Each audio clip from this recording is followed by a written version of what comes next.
$15,000 in sales on Poshmark and eBay is not always what it seems. We're going to be digging into that as we go through my July numbers. We'll be going through all my numbers before fees, cost of goods, all the fees, and what I end up with after all of that. So I got all my numbers from my reseller genie for the month, and before fees I made $15,713.32. So that is what the item sold for, not taking out any fees, any shipping, anything like that. So shipping costs, so this is like if I sent out an offer with free shipping on Poshmark and just what it costs to ship on eBay, was $318.02. My platform fees, so the 20% on Poshmark and then the 13-ish, whatever it ends up being, percentage on eBay, was $2,891.45.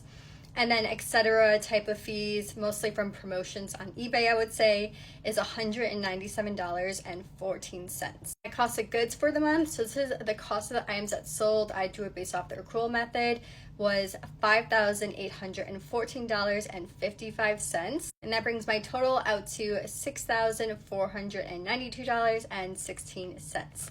Now, this doesn't include external expenses like shipping materials, different subscription models.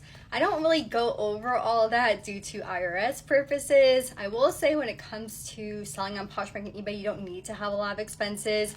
Maybe when you consider like Vendu, Autoposture, things like that, maybe you're looking around like $100. You can get free supplies from the post office. Tape is pretty cheap. So overall, it doesn't have to be super expensive, but you can get a little nifty with it in order to take off different costs for your business in order to help offset some expenses like your rent and things like that if you use space and such. So I don't go over all that, but that is why we're ending here with $6,492.16.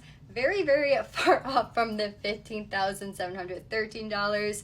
So whenever you hear numbers from other people, just make sure you're fully understanding if it's before fees, after fees, and all the fees that are involved, because you can go pretty far from one end of the spectrum to another.